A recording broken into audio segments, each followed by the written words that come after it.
Ok, salut tout le monde, on se retrouve pour une nouvelle vidéo. Je suis obligé de maintenant de tourner ici. Pourquoi? Parce que mon écran de PC fonctionne plus. Je dirais pas pour quelle raison, mais il ne fonctionne plus. Du coup, je suis obligé de brancher mon PC à ma télé qui se trouve juste derrière. Bref, donc aujourd'hui, on va parler des nouveautés qui m'intéressent le plus ce mois-ci, des sorties qui m'intéressent le plus ce mois-ci et des couvertures, voilà, du mois de juin. Les plus belles couvertures du mois de juin. Voilà, on perd pas de temps et on commence tout de suite avec les nouveautés qui m'intéressent le plus. On commence avec Kamasutra, voilà. Non, c'était un petit troll, hein. J'en ai pas forcément besoin, voilà, pour tout vous dire. Je voulais juste mettre parce qu'en fait la couverture, je l'avais trouvé quand même assez... je sais pas si je peux dire ça, mais mignonne. Voilà. Alors par contre ici il y a beaucoup de bruit, hein. J'espère que comparé à ma chambre, dans mon salon il y a un peu plus de bruit, bref on s'en fout. Mais voilà, Kamasutra pour ceux qui en ont besoin, c'est 7,99, il y a toutes les positions. Voilà, je ne donnerai aucun nom puisque je suis vierge. Voilà. Donc je vous laisse vous démerder avec Kamasutra. Le prochain, voilà, pour le coup ça m'intéresse vraiment, c'est Crazy Food Truck. Mais en vrai, vous savez très bien que je vais acheter Kamasutra. Peut-être que ça me donnera des idées, voilà, de faire ça avec ma main.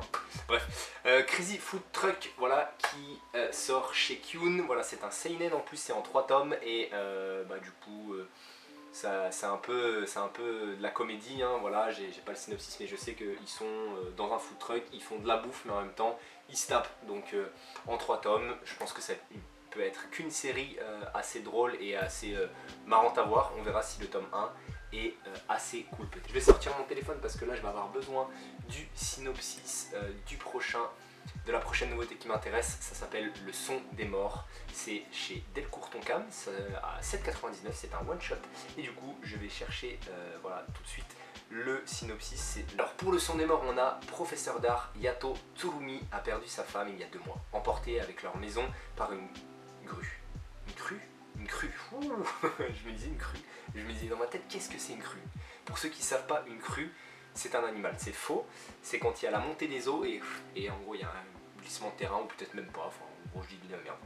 Depuis, le cœur brisé, il se passe ses journées à broyer du noir et son aptitude à voir les lieux disparus n'arrange rien. Un jour, il se retrouve en charge de Ima Ayabuchi. J'aime bien quand ils mettent des noms parce que ça me casse les couilles. Une élève submergée par sa capacité à entendre le son des morts depuis qu'elle a perdu son père dans un tremblement de terre. Voilà, pas mal, franchement ça a l'air intéressant, en plus pas trop cher, un petit one shot assez sympa, voilà, qui parle de social drame, c'est un peu fantastique, donc voilà, ça m'intéresse beaucoup. On va passer à l'autre qui est Tunnel to Summer, ça sera chez Mangetsu, c'est terminé en 4 tomes, ça coûte 8,20€ le tome, c'est un seinen, il y a de la romance, il y a du fantastique et je vais... Ok, on part sur le synopsis qui est un soir d'été alors qu'il erre en pleine campagne, Kaoru Tono tombe sur un étrange tunnel. Serait-ce le fameux passage d'Uroshima censé exaucer tous les souhaits? L'adolescent a décidé à percer à jour ce secret pour faire revenir celle qui lui était le plus chère, jonglant entre les enquêtes secrètes et sa vie timide lycéen. Kaoru est prêt à tout, mais quel sera le prix à payer pour activer les pouvoirs de ce lieu naturel? Ça a l'air cool, à voir si c'est intéressant, mais les petits trucs fantastiques comme ça à la japonaise, je pense qu'en animé ça doit être cool, sur un film ça doit être cool, en manga, à voir. On a la prochaine nouveauté, peut-être qui m'intéresse le plus, c'est Red Flower. J'ai l'impression que c'est fait par un français puisque l'auteur s'appelle Louis, voilà, tout simplement, c'est un shonen qui est chez Glénat, c'est terminé en 5 tomes, donc ça me paraît bizarre parce que j'avais vu que la VO c'était en 5 tomes, mais apparemment c'est sorti en France, je sais pas vraiment d'où ça sort. Et ben laissez-moi vous dire que je n'ai pas trouvé de synopsis, en tout cas sur l'appli Manga Collect, que j'ai pas le temps d'aller chercher sur mon PC, même si ça me prendrait qu'une seule minute, mais que je suis un gros flemmard et que je vous laisse regarder, voilà. Allez hop, on passe à la suite. J'ai pas le temps. La suite, c'est apparemment l'étoile montante du Shonen Jump, hein, super, le plus grand magazine d'édition de manga, de prépublication pardon, de manga au Japon. Ça s'appelle Kashiakuta. Voilà, c'est fait par Kei Urana. Il y a actuellement 6 tomes en cours. Ça coûtera 7,20€, c'est chez Pika et c'est un shonen. Rudo est un membre de la peuplade qui a vécu toute sa vie dans le bidonville où sont parqués les descendants de criminels. Marginalisé et méprisé par les siens, il passe son temps à s'infiltrer dans les décharges pour récupérer des déchets encore utilisables et les revendre. Mais un jour, il est accusé à tort du meurtre de son père adoptif et est jeté dans l'abîme où sont envoyées toutes les ordures de la société. Plongé de force dans ce monde cruel et terrifiant, Rudo jure de se venger de tous ceux qui l'ont condamné sans l'ombre d'un remords. Seulement pour survivre dans cette décharge hostile, il devra apprendre à maîtriser l'étrange pouvoir qui sommeille dans ses gants. Voilà, ça a l'air pas mal, franchement ça m'a l'air pas mal, j'avais pas lu le synopsis, mais là en lisant le synopsis, ça a l'air super intéressant et comme je le dis, c'est l'étoile montante du Shonen Jump, on passe à la suite. La suite, c'est un manga de Tsutomu Takahashi, voilà, qui est un seinen en 2 tomes qui est sorti je crois en 2001 si je dis pas de conneries. Ça coûtera 8,29€, hein, ça commence à faire beaucoup quand même, hein, ça commence à faire beaucoup Panini. Et j'ai voulu regarder le synopsis sur l'application Manga Collect, mais il n'y avait pas, et comme tout à l'heure, j'ai la flemme de regarder. Donc je voulais chercher, mais bon, c'est du Tsutomu Takahashi, ça peut être pas mal, après ça fait partie d'un de ses premiers. Et je crois qu'il y a une suite à ça qui s'appelle le Sky High Karma qui va sortir prochainement, il me semble, si je dis pas de bêtises. Voilà, mais vous pouvez vous renseigner, vous pouvez regarder, ça a l'air vraiment très intéressant. On va passer tout de suite à la dernière nouveauté qui m'intéresse pour ce mois de juin. Il y en a quand même beaucoup déjà, il y en a 8, ça fait que si j'ai acheté toutes les nouveautés qui m'intéressaient, je pense que je pourrais manger rien, voilà, même pas des pâtes, rien du tout. La prochaine nouveauté, c'est Confidence d'une prostituée, voilà, parce qu'on a commencé avec un truc de cul, on va terminer avec un truc de cul. En vérité, non, ça m'intéresse pour le coup quand même vraiment, puisque on va être avec plusieurs, si j'ai bien lu le synopsis la dernière fois, avec plusieurs prostituées qui vont nous raconter un peu toutes les histoires, et c'est tiré d'histoires vraies, hein, donc voilà, tout simplement, c'est, je sais pas si c'est autobiographique, mais en tout cas il y a plein de petites histoires qui sont réelles. Donc voilà, c'est un one shot qui va coûter 20 balles, ça sera chez Akata, voilà, et c'est un seinen bien sûr, donc à voir ce que ça peut donner, mais ça a l'air cool également. Mais 20 balles, bon, ça sera sans moi bien sûr, hein, parce que je peux pas tout acheter. Voilà.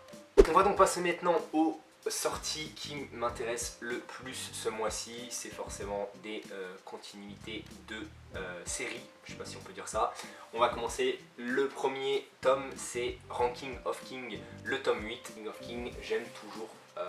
J'apprécie toujours la petite aventure de notre prince Boji, même si j'ai toujours un peu du mal à me remettre dedans, dans le contexte, de savoir ce qui s'était passé avant. Voilà, j'ai un petit peu de mal par rapport à ça, je pense que ça doit être plus intéressant de le lire tout d'une traite comme on dit. Mais voilà, Ranking of King, c'est toujours assez plaisant à lire. On continue du coup avec MMA, Mix Martial Artist. J'avais bien kiffé les 4 premiers tomes. Là on est déjà au tome 5, ça va assez vite, c'est terminé en 19 tomes. Et ben voilà, hein, ça parle tout simplement de MMA. En ce moment, je m'intéresse de plus en plus au MMA. Je pense que la MMA c'est difficile de dire, mais au MMA. Et voilà, c'est cool. J'avais regardé aussi le reportage sur... merde, comment il s'appelle, The Notorious... merde, je sais plus, The Notorious MMA, je sais plus comment il s'appelle, alors que c'est le plus grand combattant de l'UFC, enfin c'est celui qui a fait justement pousser l'UFC à son sommet. Putain, je l'ai sur le bout de la langue, mais ça va pas sortir, je suis désolé. Alors pour tous ceux qui le savent et qui ont envie de me mettre des patates comme ça là, désolé, je ne l'aurai pas et je ne sortirai pas. Comment il s'appelle, McGregor, putain, voilà, McGregor, désolé, je sais pas pourquoi j'ai bugué comme ça, mais voilà, c'est pas au niveau de McGregor, hein, pour l'instant c'est vraiment bien, on apprend pas mal de choses, mais on n'est pas encore vraiment dans le vrai MMA, parce que il n'y a pas encore des vrais réels combats, il n'y a pas du sang, des choses comme ça, enfin voilà, mais c'est cool, en vrai, pour l'instant c'est cool, j'attends de voir si ça grimpe quand même à un autre level. Bref, le dernier tome de Léviathan, voilà, ça se termine en 3 tomes. C'est une série créée par Kyun, ça coûte 9,95€ et c'est, comme je l'ai dit, en 3 tomes. Voilà, pour vous faire un petit rappel de ce qui se passe dedans, on est dans un vaisseau qui s'appelle le Léviathan, il y a une classe qui arrive dedans, il y a un truc qui percute le vaisseau et malheureusement on leur annonce qu'ils ont que 24 heures, je crois, ou 24 heures à vivre, je crois que c'est peut-être 48 heures à vivre, et il n'y a qu'un seul gars qui peut survivre, qu'une seule personne qui peut retourner dans la capsule de survie, et vous verrez bien ce qui se passe, mais le tome 1 était vraiment bien, le tome 2 un peu moins, donc on va voir si le tome 3 rehausse un peu le reste de la série, voilà, donc j'attends ça avec impatience. Ensuite on a Genesis, le tome 8, voilà Genesis c'est ma petite lecture préhistorique que j'aime beaucoup, voilà me replonger dans la préhistoire, d'en apprendre toujours un peu plus parce que l'auteur fait beaucoup de recherches sur la préhistoire et du coup il ne sort pas des choses mensongères même si bah, forcément c'est un peu fantasmé donc il y a quand même pas mal de choses qui se passent, je pense pas qu'ils se soient passés dans la vie à l'époque, mais c'est toujours très cool, voilà, et Kojimori, j'apprécie toujours son travail, d'ailleurs là il sort une nouvelle œuvre pardon, qui s'appelle The Driver, donc j'ai hâte de voir ce que ça peut donner, voilà, enfin j'ai rien d'autre à dire, lisez Genesis, voilà, si ça vous tente, lisez vraiment Genesis. Et ensuite, le dernier tome qui m'intéresse le plus ce mois-ci, c'est The Fable, le tome 13, parce que je suis un grand fan de Fable. Voilà, je sais pas si on doit dire Fable du coup ou Fable, mais moi je dis The Fable et je l'appelle Fable. C'est le tueur à gages le plus réputé du Japon, voilà, qui doit passer sa petite vie à se cacher, je le répète, mais c'est vraiment drôle, il y a de la comédie, et là, ça part de plus en plus en action, hein, même si on a toujours ces moments un peu marrants. Le tome 12, je sais qu'il m'avait fait quand même péter des barres, même si c'est pas non plus explosé de rire, tu vois, mais c'est très cool. Et c'est terminé en 23 tomes, donc là on est quasiment, enfin on est à la moitié hein, de la série, donc c'est cool. Et le spin-off au Japon vient de terminer ou va terminer en 8 tomes, donc voilà, donc ça peut être vraiment très cool. Et la couverture, je l'aime vraiment pas mal, voilà, et d'ailleurs ça me fait une belle transition puisqu'on va passer maintenant aux couvertures du mois de juin, celles que je préfère, et j'en ai toujours sélectionné 15 même s'il y en a beaucoup qui sont vraiment jolies ce mois-ci. Et donc du coup on va commencer avec le numéro 15, j'ai mis le tome 16 pardon, d'Atom The Beginning, voilà, elle est assez jolie, ça me fait penser au film Predator, voilà, que j'apprécie énormément. Je pense qu'il y a une grande inspiration de Predator. Alors c'est une histoire qui a été remixée, hein, parce que de base c'est Osamu Tezuka qui a sorti Atom. Je sais pas à quel point ça a été modifié, mais en tout cas ça provient de l'histoire d'Osamu Tezuka. Donc s'il y en a qui l'ont lu, dites-moi parce que ça a l'air vraiment cool. Il n'y a personne qui en parle, donc je sais pas vraiment si ça vaut le coup, donc dites-le moi. Le prochain tome que j'ai sélectionné pour la place de numéro 14, c'est le tome 2 de Gashiakuta, voilà, la nouvelle série, puisque le tome 1 et le tome 2 sortent simultanément ce mois-ci. Je suis pas payé pour en faire la promo, mais j'ai préféré la couverture du tome 2 à la couverture du tome 1, vous avez pu voir la couverture du tome 1 précédemment, et voilà, je l'aime bien, j'aime bien un peu le personnage, j'aime bien un peu le truc, même si bon...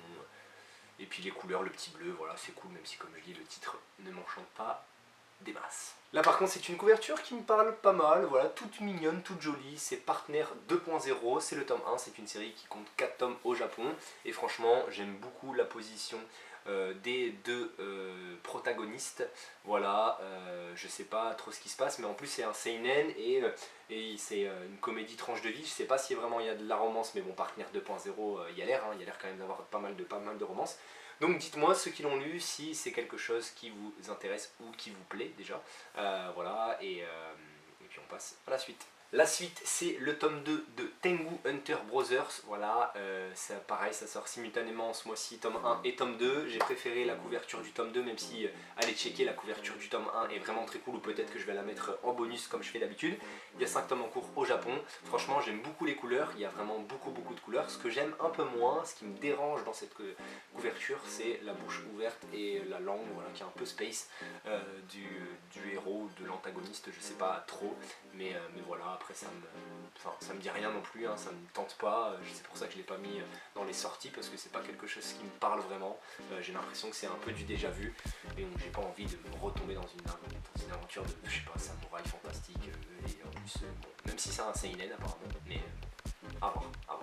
On continue, j'ai perdu mon compte, on est à 15, 14, 13, 12, 11, on est à 11 avec Crazy Food Truck, voilà, j'avais adoré la couverture dès que je l'ai vue, c'est pour ça que je vous en parlais, après je me suis intéressé un peu à l'œuvre, franchement j'adore le gros titre, voilà, enfin divisé comme ça en 3 parties, en haut, au milieu, en bas, franchement je kiffe, le jaune qui ressort, derrière la peinture ou le dessin fait est très joli, donc franchement je pense que ça mérite d'être dans ce top.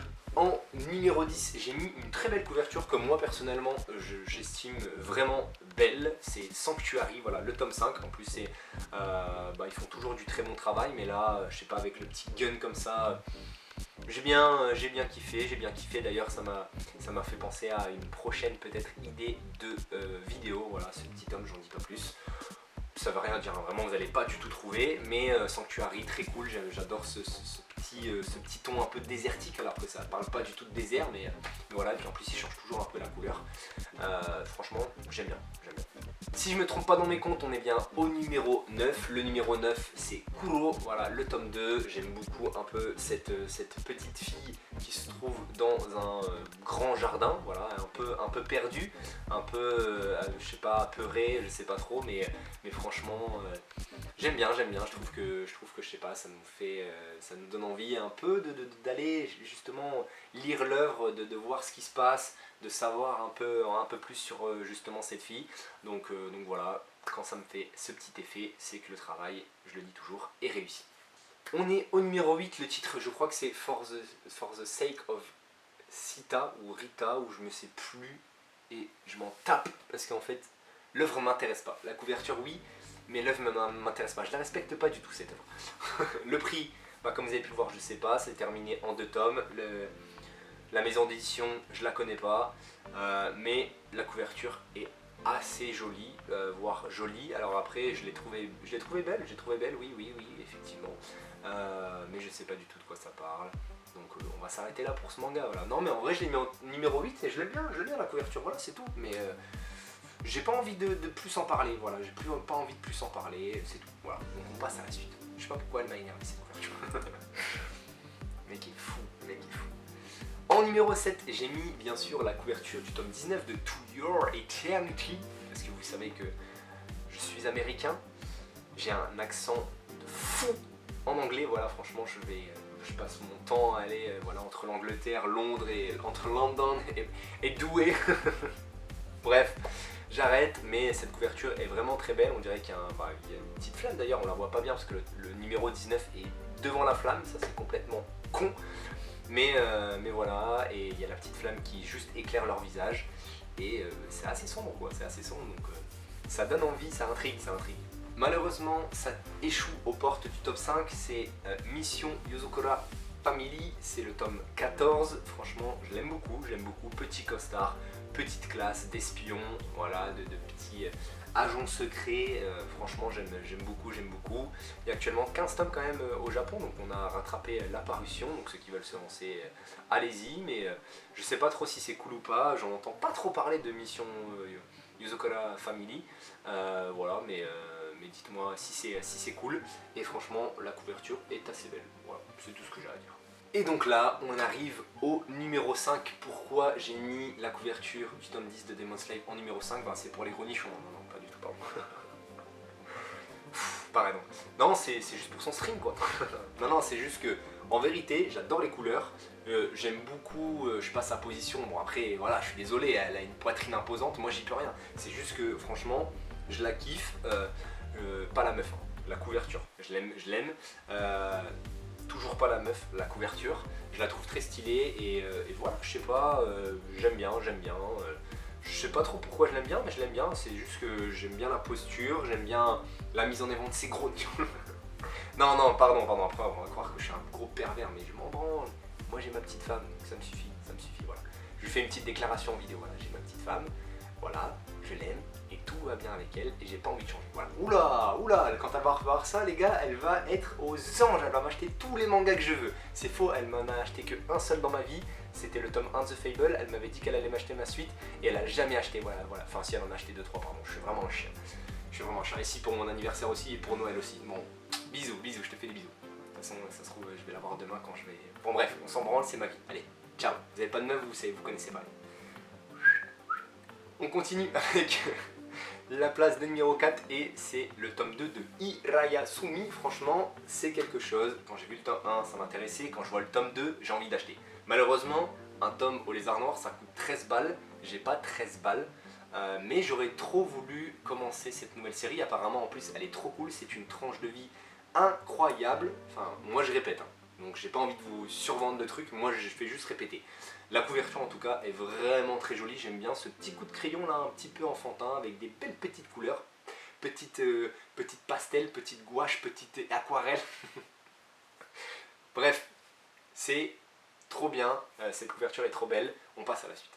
La suite c'est Hippo, le tome 132, non j'en sais rien, mais en tout cas il y a 137 tomes en cours au Japon, puisque c'est divisé en plusieurs saisons, là on est sur la saison 6 pardon, le tome 19, et j'adore cette couverture parce que j'ai l'impression d'avoir tous les combattants, vraiment tous les plus grands combattants de boxe devant les yeux, et ils sont tous dans une posture vraiment assez impressionnante, avec, on a l'impression, alors je connais pas mais j'avais déjà vu quelques images, d'avoir Hippo tout en bas et le GOAT de la boxe tout en haut, voilà, celui qui est à abattre, celui que tout le monde veut défoncer, mais ça a l'air vachement cool, et vraiment Hippo, c'est dommage que ça fasse 137 tomes, mais c'est cool. Est-ce qu'on peut commencer saison 6 ou non, on va rater quelques rivalités? Voilà, c'est la question que je me pose, je pense que oui, je pense qu'on doit lire l'œuvre dans son entièreté, voilà, j'utilise des termes beaucoup plus intéressants que quand je parlais en tout cas du numéro 5, si vous voyez ce que je veux dire. Non, mais j'arrête, allez, on passe à la suite. La suite, c'est le tome 2, et c'est le top 2, c'est le numéro 2, et c'est le tome... Je n'arrive pas à le voir sur la couverture spéciale de Dandadan, elle est incroyable par contre cette couverture. Je voulais arrêter d'acheter les tomes de Crunchyroll, mais là pour le coup ils ont fait du très beau travail avec cette édition limitée de Dandadan. Franchement j'aime beaucoup, je me souviens plus de ce petit perso que j'aimais tant au début de Dandadan, que j'avais découvert et que j'en avais parlé en premier sur cette chaîne, et que personne...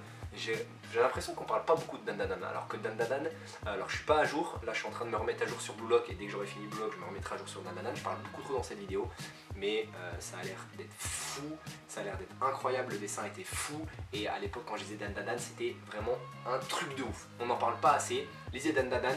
Voilà, je fais un petit mea culpa à Crunchyroll, même si leur jaquette, leur nouvelle jaquette c'est du caca, mais franchement, si vous deviez lire un truc chez eux, Dandadan, non il y a beaucoup trop d'œuvres chez eux, mais lisez Dandadan, vraiment c'est vraiment trop bien, et pour l'auteur quoi, pour l'auteur il mérite d'avoir plein de thunes parce qu'il fait un travail de fou, voilà. En numéro 1, on l'avait déjà vu dans les sorties qui m'intéressent, les nouveautés pardon qui m'intéressent le plus, et bien là il se retrouve numéro 1, je la trouve vraiment très jolie, je trouve que la posture du perso est très stylée, voilà, un peu à la Matrix. Red Flower, voilà le tome 1 qui sort chez nous ce mois-ci, et la coupe du gars me donne envie de faire la même, sauf que bah, j'ai une calvitie donc je peux pas, non mais naissante, pour l'instant c'est juste naissant, donc on espère qu'elle restera juste dans bébé, voilà cette calvitie, ces petits pecs là, de petit enfant de 5 ans. Non mais j'ai un problème avec ça aujourd'hui, non mais faut que j'arrête, bref je laisse mes mains comme ça, voilà, mes Red Flower, voilà je m'installe, ah on est bien. Je m'installe, c'est très cool, c'est très cool, la couverture est très belle, les couleurs utilisées sont vraiment magnifiques, le haut remplacé par une fleur incroyable, donc ça mérite un bon 18 sur 20, peut-être que ça finira dans les meilleures couvertures du mois de juin, mais voilà, en tout cas pour le tome 1, pour le top 1 et le tome 1, c'est du superbe travail fait par Louis. Voilà, Louis si tu m'entends, envoie-moi ton manga, je te ferai de la pub. Comme tu as pu voir, et comme je répète à chaque fois, j'ai 3 abonnés, donc n'hésite pas, tu vas en vendre au moins 3. C'est déjà ça, mais au moins tu vas en vendre 3. C'est terminé pour ce top, donc je vous dis au revoir. Non mais voilà, la vidéo est terminée, j'espère qu'elle vous a plu, je suis trop content en fait de refaire des vidéos couverture. En vérité, les shorts c'est dans le cul, j'en ai marre d'en faire, donc je me suis dit je vais repartir sur de bonnes bases avec cette vidéo couverture, j'aime trop. Voilà, j'espère que je vous ai pas trop manqué pour ça. Je vous fais des bisous, je vous dis à bientôt. Salut!